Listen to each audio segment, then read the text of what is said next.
What's going on, fellas? I got a big job to do today. I got 9 burners I got to build for this order. I just wanted to take you guys along for a little bit of the ride, show you a couple of steps I got to do.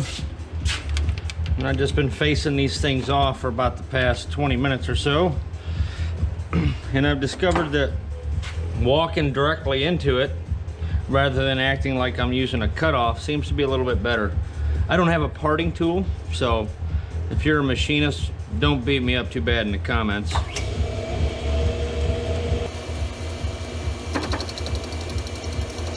soon as it stops chattering, I know I'm pretty much there. Right about there. This lathe's probably older than my dead grandpa. This thing is, this thing may have actually helped blow up Hitler.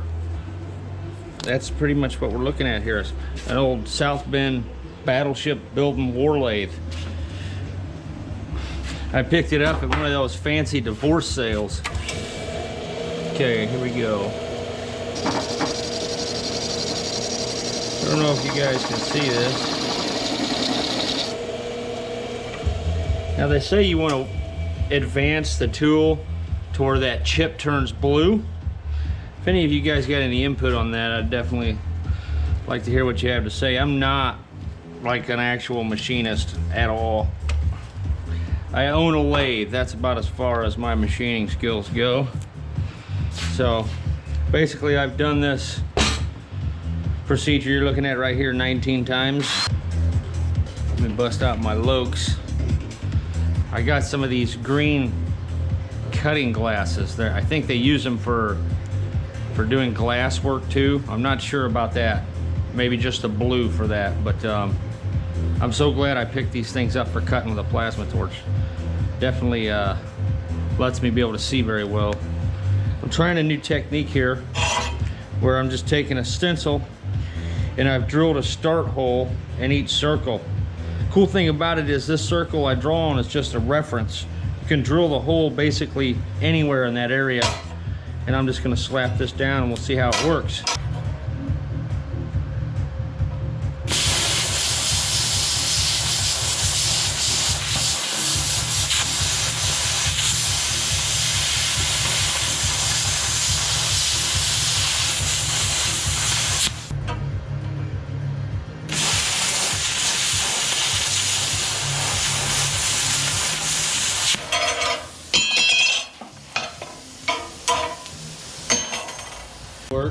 It ain't too bad of a circle. A little bit better than my last method. The main problem was there's a sticking point. It doesn't have so much to do with the stencil or my guide as it does. I'm going from a drag to a push right here.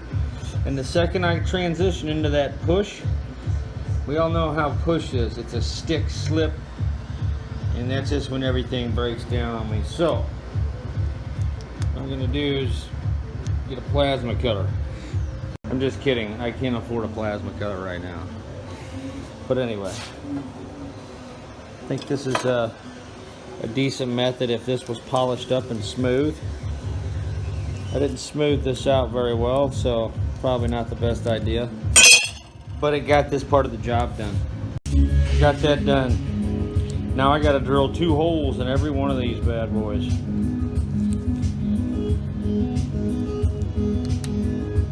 The old wrench vise works pretty good.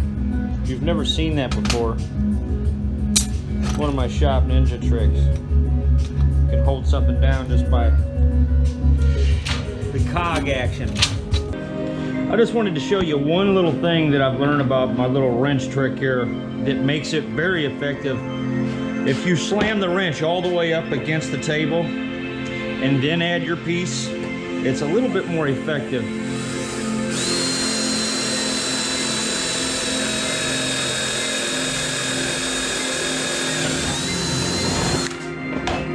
This is so much better than trying to clamp it down in a vise every time. I mean, I've got 9 of these things to do, so I need an assembly line speed production. This one's giving me some trouble. Another thing I do is, if I don't like where my pilot's starting, I'll drive that bit while it's making the cut. There, now I'm zeroed up.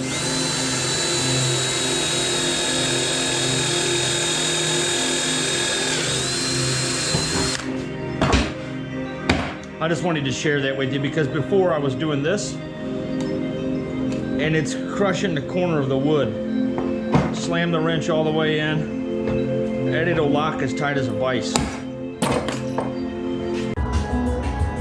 I thought about brazing a whole stack of these together and just laying out 2 holes and then melting them back apart after I drill them. I certainly want to try to avoid laying out 18 tokens.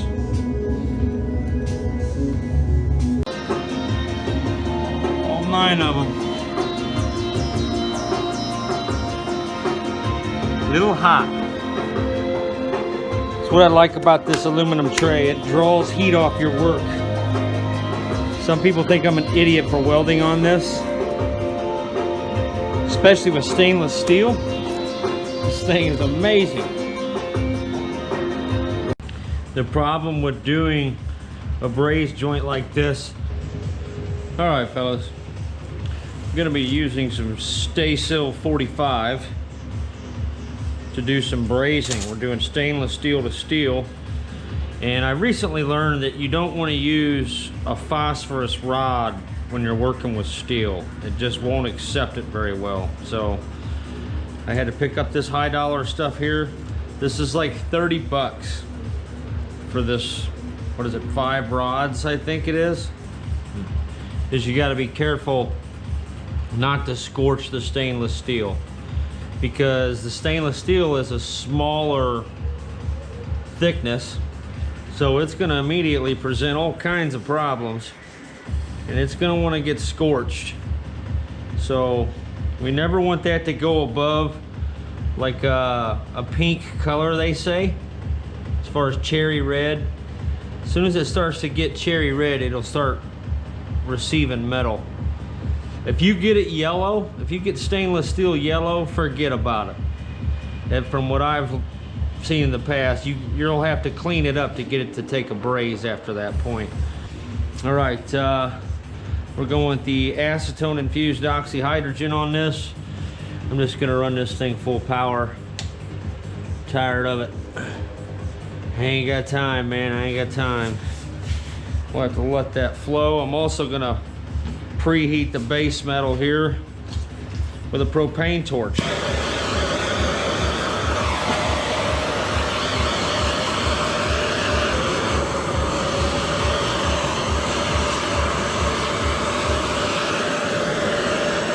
There we go, we're getting some color change there.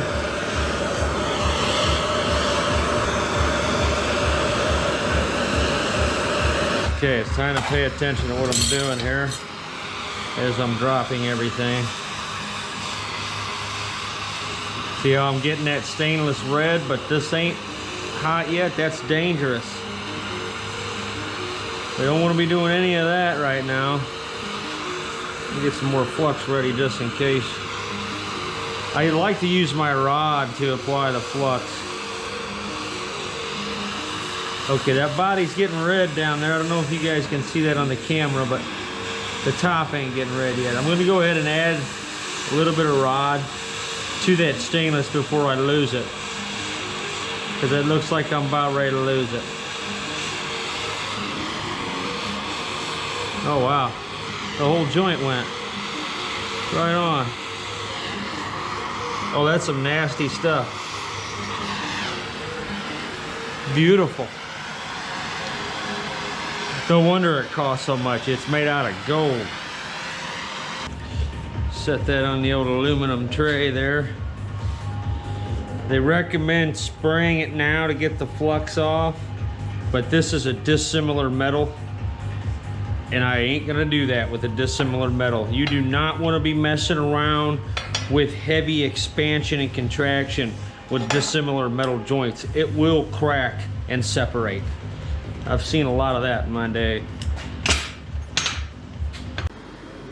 There we are, soaking all that flux off.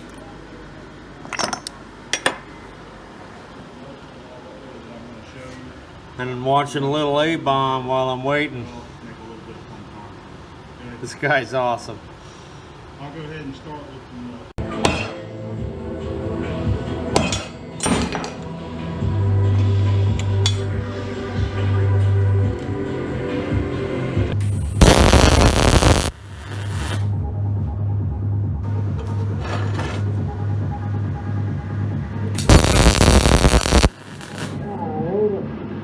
Alright, sorry guys, but by the time I got this far, I pretty much gave up on life and YouTube videos, so I don't have the footage of me painting, but I got this.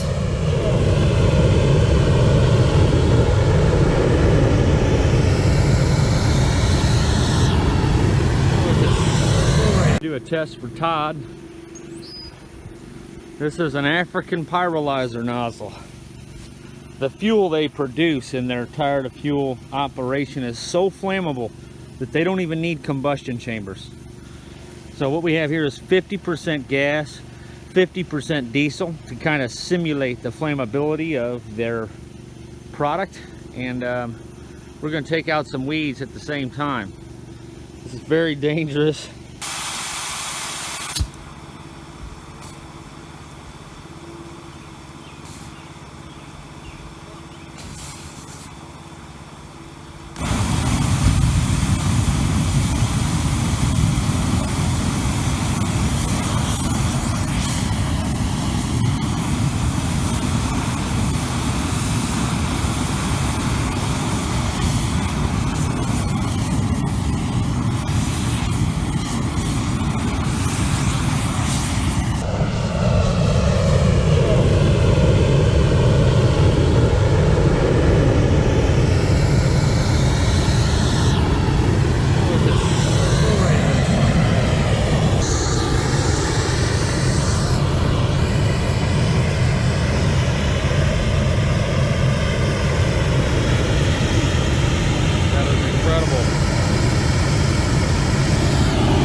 Well, I had some trouble connecting the air hose, is what you saw there in the beginning. I had it raised up in the air because I wanted to be able to observe the flame. Not ideal for killing weeds, but figured if there was anywhere to direct this flame, it would be in this direction.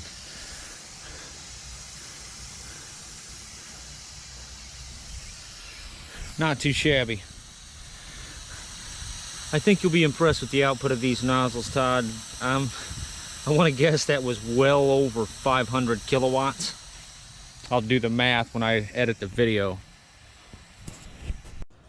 Just in case, I'll take a little clip of this with a different camera. You never know which one's going to come out best, unless you're a professional photographer.